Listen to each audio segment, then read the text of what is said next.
주호민 씨 사건에 대한 언론의 보도가 오보를 넘어 왜곡의 수준이었습니다. 다음은 이에 대한 주호민 씨의 입장입니다.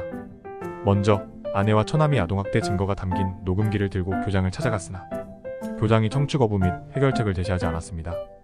처남이 화를 내면서 그러면 어떻게 하냐고 하자 언론은 처남이 난동 부렸다는 타이틀로 보도했습니다. 로톡 서비스를 이용해 10분에 만원짜리 변호사랑 통화하는 게 있어서 이용했습니다. 교차 검증을 위해 여러 군데 전화해서 물어봤더니 언론은 5명의 호화 변호사인단을 꾸렸다고 보도했습니다. 아이가 다른 여자아이가 앞에 있을 때 바지를 내린 상황이 있었는데 이에 대해 언론은 아이가 추행 의도를 가지고 바지를 내리고 성기를 흔들었다고 보도했습니다.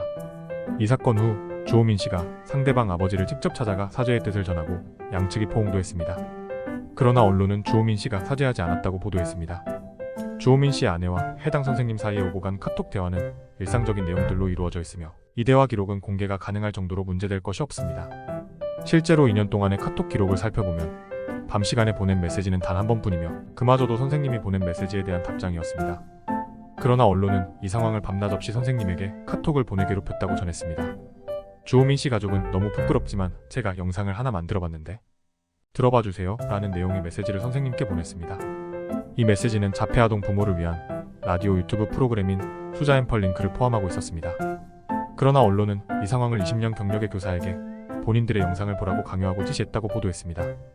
학교 측에서 성교육 강사를 찾는데 어려움을 겪고 있던 상황에서 주호민 씨는 SNS를 통해 적합한 강사를 찾아내 선생님에게 그 연락처를 전달했습니다.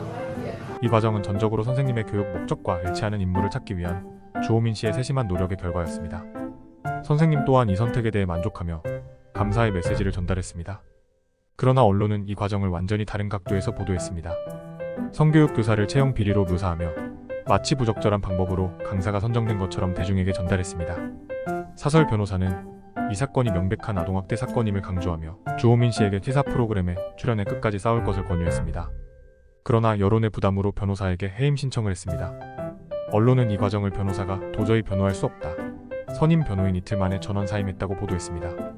주호민 씨 측이 제공한 녹취록은 총 2시간 반 동안의 수업 중심의 내용을 담고 있었으며 그중 30분 이상이 묵음으로 아이들이 방치되어 있었음을 시사합니다. 수업이 시작된 후 30분간 아무런 소리도 나지 않은 상황이 포착되어 이를 듣던 판사가 소리가 나는 부분으로 바로 넘어가도록 요청했습니다. 그러나 언론은 이 녹취록에 대해 편집본이 단 5분뿐이고 이 정도로는 문제가 될 사람이 없다고 보도했습니다. 이러한 보도는 녹취록의 전체 내용과 그 중요성을 고려하지 않은 채 일부만을 강조하여 공개한 것입니다. 주호민 씨 가족이 아동학대 문제를 어떻게 처리해야 할지 몰라 신고부터 시작했다는 것입니다. 교육청에 문의했을 때도 아동학대에 관한 고소 방법을 안내받았습니다. 아이에게 부적절한 언어를 사용한 교사와 직접 마주하는 것이 부담스러워 이러한 절차를 선택한 것이지만 언론은 이를 교사를 찾아가는 대신 경찰부터 찾아갔다고 보도했습니다. 주호민 씨는 교사가 겪었을 공포에 대해 깊이 공감하며 문제를 해결하고 화해를 이루기 위해 선처를 고려했습니다. 이를 위해 국선 변호사를 통해 선생님과의 만남을 시도하며 사과의 뜻을 전하고자 했습니다. 그러나 선생님은 이러한 만남이 부담스럽다고 느꼈고 주호민 씨는 그 이유를 이해한다고 밝혔습니다. 이는 주호민 씨 본인도 신고하기 전에 선생님을 만나는 것이 부담스러웠던 것과 같은 맥락입니다. 하지만 이러한 노력에도 불구하고 언론은 사건 발생 이후에도 대화하려는 의지가 없다고 보도했습니다. 주호민 씨 사건의 또 다른 측면은 선생님 측과의 법적 과정에서 제기된 요구사항과 이에 대한 언론의 보도 방식입니다. 선생님 측은 처음에 고소 취하와 정신적 피해 보상을 위한 금전적 요구 그리고 자필 사과문의 작성을 요구했습니다. 이후 금전적 요구를 철회하고 대신 선생님에게 사과를 받았다와 같은 내용을 사과문에 포함시킬 것을 요구했습니다.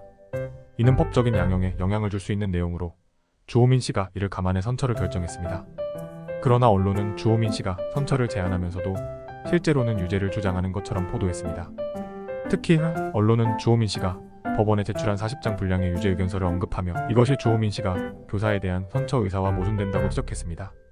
실제로 이 40장 분량에는 아이의 진단서, 다른 사람의 탄원서 등 다양한 문서가 포함되어 있어 사건의 전체 맥락과 관련된 정보를 제공하는 것이었습니다.